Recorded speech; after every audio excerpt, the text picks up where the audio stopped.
Well, she's been on the job just more than a month, and now Wright State University's new president is preparing for her first fall semester of her tenure.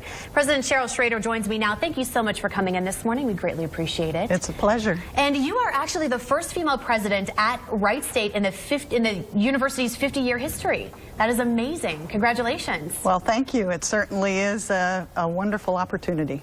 And I was telling you earlier, some of the interviews I've seen you do and some of the articles I've read, you kind of hit the ground running. So my first question is, how are you hitting the ground running as taking over as president?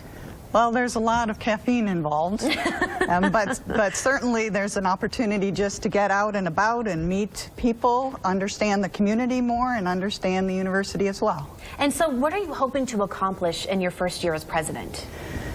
I really have a threefold focus, and that is to look at financial stability, also administrative transparency, and campus conversations. We're going to really dig in and come up with a comprehensive strategic plan that will help us move forward. And how are you feeling about taking on this responsibility, taking on the responsibility of the university, and will it be a challenge for you? It will be a challenge, and that's what I like. There's that opportunity to create something that didn't exist before, and frankly, the potential is great for Wright State University to move forward as a university. And as the president of Wright State University, how do you balance the needs of students, faculty, researchers, and still keep Wright State a prominent, as prominent as they are, the prominent university that they are here in our community?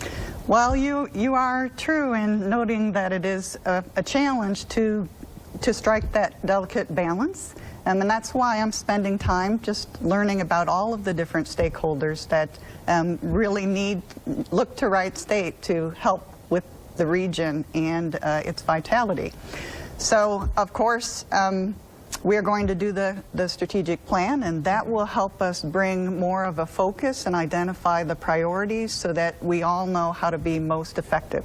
And are one of those priorities, because the university did just hire a new recruit for international students, is that one of the priorities that you guys are looking at? Absolutely. We just brought on a new senior international officer who has great experience, and I had the opportunity to participate as he was being hired. So I believe that we will have that opportunity to move into the international arena in a bigger way than we have before. You kind of actually answered my next question. Current students, do we have international students at Wright State University? If so, like how many and where are they coming from? Well, absolutely. We have students from 60 different countries. We have about 10% of our student body from overseas, international. And we're looking to grow that. So that's looking forward to that. And I know that you have degrees in engineering. You spent years in the classroom as well. And did you ever imagine yourself here in this situation, president of a university? No, I did.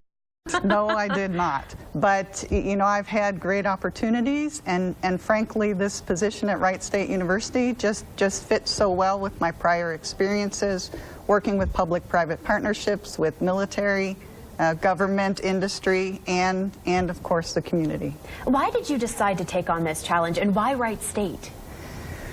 It's the right time to be at Wright State, simply because it has such potential, and we are going into our second 50 years. And so there's that opportunity to just pause and say, what is Wright State going to be, and how will we be the university that Ohio needs it to be? All right, that sounds great. Thank you so much for coming in, and actually stay with us. When we return, we're going to discuss Wright State's financial situation with the president coming up in just a few minutes. We're back with the Wright State University president, Cheryl Schrader, right now. Thank you again for joining us. I just want to make sure that we let you know we appreciate you being here. So now the university has had to slash just under $31 million from the 2018 budget, but at the board meeting last night, you guys actually got a little bit of good news. The news is good. We actually saved $10 million more than we had anticipated, which is good. We're building up the reserves as we intended to do.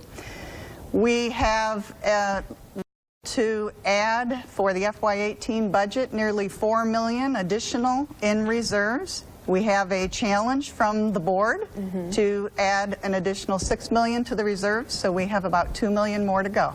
And so this is all in ways that you guys are hoping that you will be financially successful coming in the future, right? Absolutely. And talk about, you've been on the job now for a month. What have you done or are you currently doing to ensure Wright State University's financial success?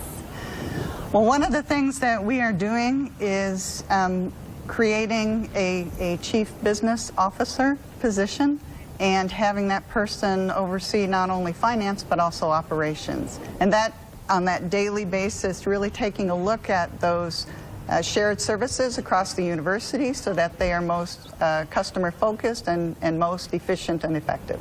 There has been talk that at some point Wright State could have been taken over by the state. So a few months ago, I know that you just mentioned that it looked like it was guaranteed, but with the good news coming out of the board meeting, it looks like there might be a little bit of a chance that that might not happen. If it did, when would that happen? And then how do you plan to stay out of the fiscal watch by the state? So it is true, because of our strong performance coming out of FY17, that we are in a much better position starting the fiscal year 2018. There is that possibility that we might avoid fiscal watch altogether, and that's why we're being so diligent in looking at our spending and making sure that we are not only remaining within the FY18 budget, but also doing better. So we're looking at trying to do better toward our 2018 budget.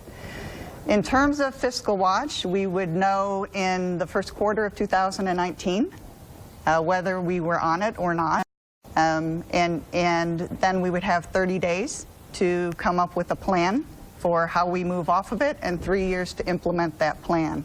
I want to let you know that we already are working on that plan. So we're not waiting until that point, and in fact, that's part of what helps us move into that financial health faster. So within a month, you've already, like I said before in our previous interview, hit the ground running, trying to really bring back Wright State. Absolutely, and I'm not doing it alone. No. There is a fantastic team of people who are eager to step up and really help this institution be what it can be. And I know that at the board meetings that you attended last night, you're just kind of getting into these things, and I don't want to go too far into it and ask you if I know that the trustees have probably set some goals. What are those goals, and then are you hoping that they are doable? Well, in the board meeting, we determined a committee that would work with me on developing the goals over the next month. Of course, one of those is to make sure that we are fiscally solvent and come up with a sustainable model. And that will involve keeping within the FY18 budget, coming up with at least $6 million, if not more, adding to the reserves. The second goal that I'm, of course, very interested in is bringing thousands of people together to help develop our comprehensive strategic plan. And that plan provides a focus, and the budget, frankly, is a reflection then of our core values and priorities and our vision for the institution. So the strategic plan informs what the budget will look like in the future. Okay, perfect. Thank you so much for joining us again this morning. We really appreciate you being here, and thank you again. Thank you. All right.